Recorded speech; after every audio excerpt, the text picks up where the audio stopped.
अगस्त को सह लेखक व निर्देशक सुधांशु सरिया की रहस्य व रोमांच प्रदान फिल्म उलझ सिनेमाघरों में पहुंची है, जिसकी हम आज समीक्षा करने जा रहे हैं। कई लघु फिल्मों का सफल लेखन व निर्देशन कर चुके सुधांशु सरिया अपनी पहली फीचर फिल्म में गचा खा गए। फिल्म उलझ का ट्रेलर देखकर एहसास हुआ था कि यह फिल्म इन्फर्नल अफेयर और द डिपोर्टेड का मुकाबला कर सकेगी, लेकिन बतौर सह लेखक व निर्देशक सुधांशु सरिया ने सब गुड़ कर दिया। 2 घंटे 14 मिनट लंबी अवधि वाली यह फिल्म उलझ देखने के बाद मेरे लिए यह यकीन करना मुश्किल हो गया कि यह वही सुधांशु सरिया हैं जिन्हें 2020 में लघु फिल्म नॉक नॉक नॉक के लिए सर्वश्रेष्ठ निर्देशक के राष्ट्रीय फिल्म पुरस्कार से नवाजा गया था। सिनेमाई स्वतंत्रता के नाम पर सुधांशु सरिया ने सब कुछ गलत परोस दिया है। उन्हें डिप्लोमेटिक संबंधों या किसी भी प्रोटोकॉल की ना कोई समझ है और ना ही उन्होंने अपने लेखकों के साथ बैठकर इस पर शोर करना जरूरी समझा। फिल्म देखकर लेखक और निर्देशक की अज्ञानता ही ज़्यादा उभर कर आती है। कहने के लिए यह जासूसी रोमांचक कहानी है, पर फिल्म में ऐसा कुछ भी नहीं है। जहाँ तक फिल्म उलझ की कहानी का सवाल है, तो फिल्म की कहानी युवा IAF अधिकारी सुहाना भाटिया के इर्द गिर्द घूमती है, जिसके परिवार में देशभक्तों की विरासत है। उनके दादाजी भी IAFS अधिकारी थे और उनके पिता धनराज भाटिया भी IAFS अधिकारी रहे हैं और अब उन्हें संयुक्त राष्ट्र में भारत के प्रतिनिधि के रूप में चुना गया है। सुहाना परिवार की विरासत को बनाए रखने, अपने मूल्यों और गरिमा के प्रति सच्ची रहने और देश के साथ कभी भी विश्वासघात न करने के लिए दृढ़ संकल्पित है। जब फिल्म शुरू होती है तो नेपाल से शुरू होती है, जहां सुहाना भाटिया की भारतीय दूतावास में नियुक्ति है, और जब सुहाना नेपाल में भारतीय राजदूत खुराना के साथ वहां के मंत्री छेत्री से मिलने जाती हैं, तो बातचीत पटरी पर उतरते देख खुराना से एक कदम आगे निकलकर सुहाना भाटिया बड़ी ही सावधानी से मंत्री के रिश्तेदारों की आपत्तिजनक तस्वीरें उजागर करती हैं। हैरान मंत्री पहले विश्वास करने से इनकार कर देता है, लेकिन सुहाना विनम्रता से उन्हें बताती है कि वह और भी बहुत कुछ है उसके पास। मंत्री नरम पड़ जाते हैं और फिर वह उस कदम पर चलने के लिए तैयार होते हैं जिससे नेपाल और भारत दोनों के हितों की पूर्ति हो सके। इसके बाद सुहाना भाटिया को इंग्लैंड में भारतीय दूतावास में उप उच्चायुक्त बनाकर भेजा जाता है। सुहाना की इस नियुक्ति से पहले से ही वहां लंदन में स्थित भारतीय दूतावास में कार्यरत जैकब तमांग और सेविन कुट्टी जैसे कर्मियों को नेपोटिज्म की बू आती है। उधर सुहाना के सामने अपनी पारिवारिक विरासत व अपने पिता के साथ साथ अपनी काबिलियत साबित करने की चुनौती भी है। क्या वह इस चुनौती में साबित होगी, पता नहीं। इसी बीच एम्बेसी के एक पार्टी में सुहाना की मुलाकात कई भाषाओं के जानकार और बेहतरीन कुक नकुल से होती है। वह नकुल से इस कदर प्रभावित होती हैं कि नकुल के साथ उनके घर जाकर हम बिस्तर हो जाती हैं। सुहाना ने नकुल की असलियत जानने की कोई कोशिश नहीं की, यहाँ तक कि वह अपने ड्राइवर सलीम की चेतावनी को भी देखा कर देती हैं। सुबह होते ही नकुल की असलियत सामने आती है। अब नकुल सुहाना को उसके प्राइवेट वीडियो के आधार पर ब्लैकमेल करके उससे गोपनीय सूचनाएं हासिल करने लगता है और सुहाना इस जाल में बुरी तरह उलझ कर रह जाती हैं।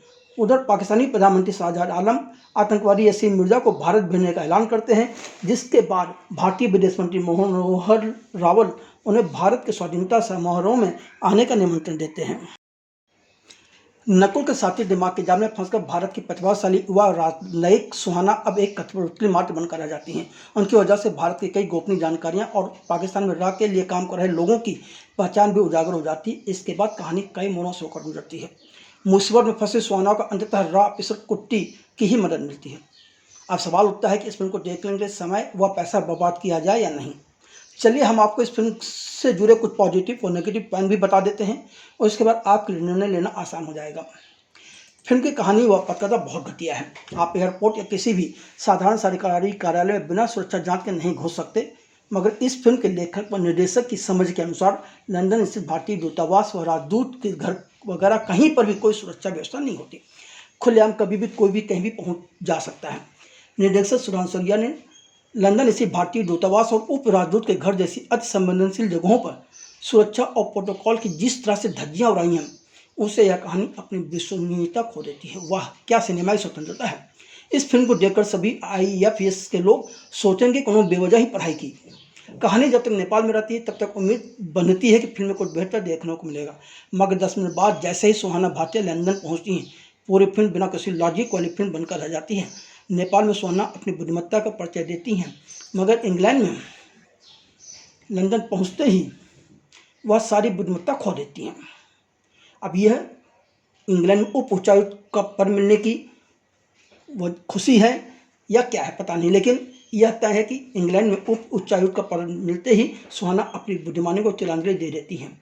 लंदन में सुहाना अपने पद की गरिमा को बरकरार रखने के बजाय लंदन पहुंचने के पहले ही दिन एक अनजान इंसान जो कि ISI हुमायूं है, वह नकली इंसान नकुल बनकर मिलते ही दोस्ती का हाथ सुहाना के सामने बढ़ाता है और सुहाना उस पर अंधविश्वास कर उसके साथ रात बिताने के लिए उसके घर चली जाती हैं तथा उसके साथ शारीरिक संबंध भी बनाती हैं, बिना यह सोचे कि वहाँ पर कमरे भी लगे हो सकते हैं। ऐसा लगता है जैसे सुहाना को सिर्फ सेक्स करने के लिए IAS अफसर बनकर लंदन पहुँचना था। खैर, कई दृश्यों में तो सुहाना महज एक आम कॉलेज गर्ल की तरह नजर आती है। इसे लेखक या निर्देशक की सोच कहेंगे या कुछ और, यह हम आप पर छोड़ते हैं। इतना ही नहीं, क्या पाकिस्तान के प्रधानमंत्री भारत में किसी धार्मिक स्थल पर जाएं और वहां उस वक्त भी आम श्रद्धालुओं का आना जाना जारी रहना संभव है? खैरात में परमानेंट कतारों में बैठे हों और आसपास पाकिस्तान के प्रधानमंत्री के साथ साथ भारतीय विदेश मंत्री भी हो तो उनके लिए संकट पैदा करने वाले लोग बहुत आराम तरीके से घूमते रह सकते हैं? क्या यही प्रोटोकॉल होता है? फिल्म में कहीं करोड़ा कहीं का पत्थर जोड़कर रहस्य और रोमांस के नाम पर कुछ भी परोस दिया गया है। फिल्म का क्लाइमेक्स घटिया और अविश्वसनीय है। सोना भाटिया जिस पद पर हैं उस पर रहते हुए उनके पास असीमित अधिकार है, ताकत है, मगर वह क्लाइमेक्स में किसी को फोन कर अपराधियों को आसानी से पकड़वाने के बजाय नकली हीरोइज्म दिखाते हुए खुद ही नंगे पैर भागते हुए उस अपराधी से लड़ने पहुंचती हैं, जिससे लड़ने की ना तो उनके पास क्षमता है ना उनके पास वैसी कोई ट्रेनिंग है। पर जब निर्देशक खुद को सर्वाधिक बुद्धिमान समझता हो तो आप या हम क्या कर सकते हैं? जहाँ तक अभिनय का सवाल है तो IFS अफसर सुनंदा भाटिया के किरदार में जानवी कपूर कहीं से भी फिट नहीं बैठती हैं। ऊपर से लेखकों ने अपनी बेवकूफ़ियों से इस किरदार को अति कमजोर बना डाला। फिल्म में जानवी का जो सुहाना का किरदार है उसके लिए उसका ग्लैमरस होना जरूरी नहीं है, लेकिन फिल्म के निर्देशक ने इस फिल्म में सुहाना के एक्सप्रेशन से ज़्यादा कॉस्ट्यूम पर ध्यान दिया, क्योंकि उन्हें तो जानवी को हीरो बनाना था। जानवी कपूर ने करण जौहर निर्मित फिल्म धड़क से बॉलीवुड में कदम रखा था।